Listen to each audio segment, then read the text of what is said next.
Nakita nyo na yung ampalayang kinain ko, guys. Ito na siya. Kinagat-kagat ko lang yun. Tapos ipakita sa inyo. Ngayon, ninuto ko na siya. Siyempre, napinimadan yung ano namin, yung marguso namin mamaya kung nasaan na. Tapos inubos ko na pala. So, this is my cooking time of ampalaya. O, diba guys? Kasi, marunong na ako magluto ng ampalaya. Marunong pa ako sa lahat. Saan pa kayo dyan? Ano pang hinahanap nyo? Ako na, charot!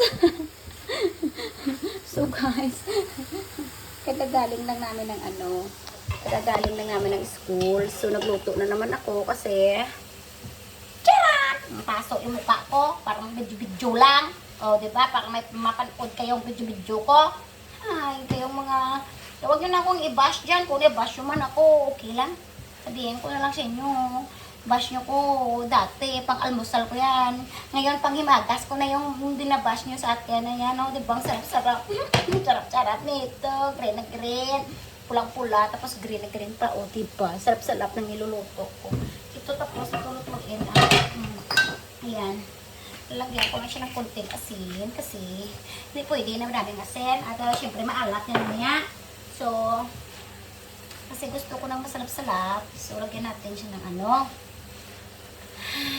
So, lalagyan natin yan maya-maya ng itlog. So, basa-basa pa siya. Ito itlog apat na pirasong itlog. Ayan. So, ang itlog, para hindi siya malansa, lalagyan natin siya ng pepper. Hindi ko na sa inyo pinakita kung paano ko ginisa kasi wala nga akong mahirap naman kasi maging content creator. Tayo na yung artista, tayo ng director, tayo pa yung taga-cameraman, lahat tayo na. So, mahirap. So, ito, lagyan natin ganito ng pepper para hindi siya malansa. Ayan. Tapos, lagyan natin yan mamaya. Tikman ko muna kung masarap na itong niluto ko na marguso, ha. So, bitter kwa ito in English. At sa ampalaya ito sa Tagalog. At siyempre naman, kung sa Iloilo ka at sa Lambunaw, tawag namon dire, marguso. So, kung ma-bitter ni siya, mapait, kapait ni siya, kasubra, kapait.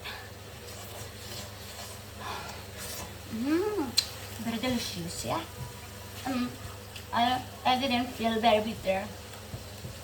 Siguro yung nanonood nito, bitter pa dito sa ampalaya na niluluto ko. Bala ka dyan, ha? Nung apektado ka, sorry na lang. Kasi ako, hindi ako apektado. Hindi naman ako papait, eh. Feeling ko, maalat lang ako. Charot!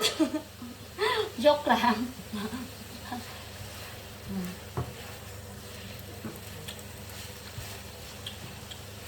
So, ang technique, para yung ampalaya nyo, guys, hindi maging mapait pag niluto.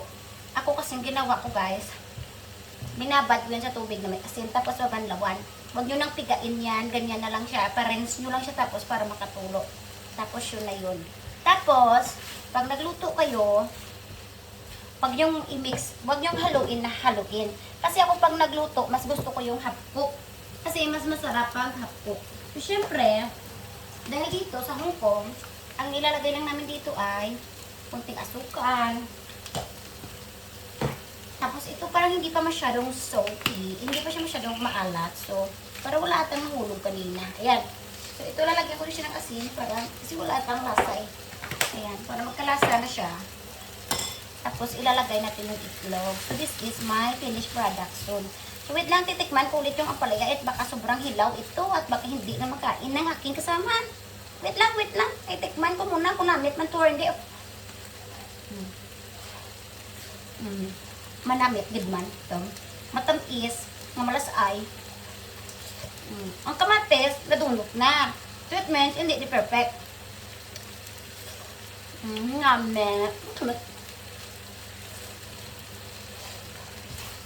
Okay.